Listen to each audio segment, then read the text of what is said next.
31 hours. That's how much of your life meetings stole this month alone. And here's the part nobody tells you.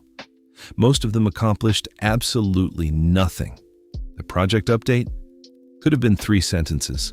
The brainstorm, 1 Slack message, but you sat there anyway, nodding, pretending, watching your actual work pile up higher, then stayed late, again, to actually do your job. After the meeting about doing it, this is the meeting that could have been an email, and why we keep having them anyway. Here's the myth everyone believes. Meetings equal productivity. More meetings equals more productivity. If we're meeting, we're working. If we're working, we're succeeding. Logic. Beautiful corporate logic. Your calendar is full. Therefore, you are important. Therefore, your job is secure. Obviously. Except, studies show the average employee spends 15 hours per week in meetings now. 15 hours.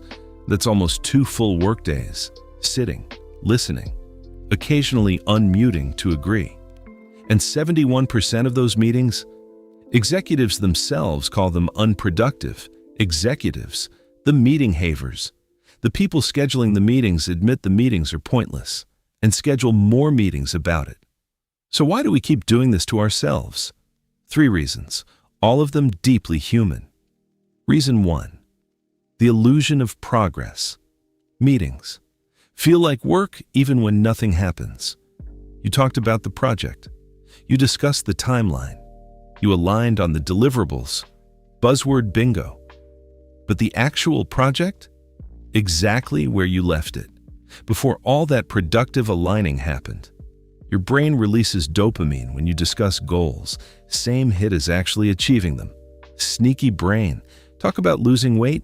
Feels almost as good as going to the gym, without the sweating part. Plan the vacation. Nearly as satisfying as taking it, minus the sunburn and airport security. Schedule a meeting about the problem? Basically solved. Your brain checks it off. Problem not actually solved. This is why status update meetings exist. Everyone feels productive. Nothing actually updates. Everyone's happy. Except you. 3 hours later, doing actual work, while everyone else went home already. Productive meeting. Reason 2, social proof and fear. If everyone's in meetings, you should be in meetings too. Decline that meeting? What if something important happens? What if they talk about you? Terrifying, that colleague who skips meetings. Either incredibly senior or incredibly unemployed soon. No in-between, apparently. The psychology term is social loafing. In groups, individual effort drops. Responsibility diffuses like cheap cologne. 8 people in a meeting. 8 people assuming someone else will handle the action items. Math checks out, but you still attend. Because what if this one matters? Spoiler alert, it doesn't. None of them do. Also, visibility politics. Being seen matters more than contributing. Sad but aggressively true in most offices. That person who always asks one question at the end.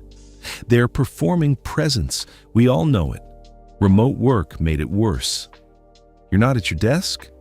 Maybe you're not working. Better join that call.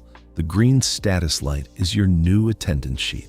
Always on, always available, always in meetings. Reason 3, nobody taught us better. Meeting culture is inherited trauma from previous generations. Congratulations. Your manager had too many meetings, so you have too many meetings. Circle of corporate life continues. Problem arises, schedule a meeting. Conflict exists, meeting. Don't know what to do, meeting. Always meetings. We default to meetings because we lack alternatives. Email feels impersonal. Slack feels chaotic. Meetings feel official. Plus, meetings cover everyone's rear end. If it fails, the meeting decided. Not any individual person. Safety in numbers. Individual decision-making requires confidence. Meetings require calendar access. Guess which one's easier for most people? Companies have meeting rooms. Plural. Entire rooms dedicated to sitting and talking. That's the infrastructure speaking. Mid-30s working mother stares at her calendar. 6 meetings before lunch, 2 of them recurring for reasons unknown. The recurring meeting. Nobody remembers why it started. Nobody dares to cancel it. Digital cockroach situation. But here's the good news. You can actually escape this. 3 fixes. Starting tonight. No meeting required. Fix 1. The pre-meeting audit. Before accepting any invite, ask yourself one simple, ruthless question. What decision will be made in this meeting? If you can't answer, it's probably an email situation. Information sharing, email. Status updates, email. Brainstorming with no clear objective, also email. Or nothing. Early 40s guy did this last month. Declined 18 meetings, got 4 angry slacks, 0 actual consequences. The key phrase, can you send me a quick summary instead? Works 70% of the time. Tested repeatedly. Some meetings are mandatory. Your manager's team sync. The client presentation, fine. But the optional ones? Audit hard. Our working mother tried this. First week felt terrifying. Second week felt liberating. Third week felt normal. Fix 2. The 15-minute default. Stop scheduling hour-long meetings. Your topics don't need that much time. Parkinson's law states work expands to fill available time. Give a meeting 60 minutes, uses 60 minutes, always. Give it 15. People get to the point, remarkably faster, miraculously focused. Agenda suddenly matters. Late 20s ambitious woman changed her calendar defaults. All meetings now 15 minutes. Productivity increased by 40%. The first 5 minutes of most meetings, waiting for late people. The last 10, summarizing what was just said. 15-minute meetings eliminate both problems. No time for stragglers. No time for redundant summaries. Just business. Pro tip. End at unusual times. 23 minutes instead of 30. Creates urgency. People remember endings better. Our guy in the home office tried this. His colleagues complained. Then they adapted. Now they thank him weekly. Fix 3. The no agenda, no attend rule. If the meeting has no agenda, you don't go. Revolutionary, but effective. Send a polite reply. Would love to join. Can you share the agenda so I can prepare properly? Watch magic happen. 3 outcomes. 1. They send an agenda. Great. Now it's productive. 2. They cancel. Even better. 3. They ignore your request and hold the meeting anyway. Now, you have data about that person forever. Busy parent with kids tried this approach, reclaimed 4 hours per week, used it for actual family time. The Chihuahua approved of this change. More walks, fewer Zoom calls echoing through the house. Everyone wins. Agendas force preparation. Preparation creates focus. Focus creates shorter meetings.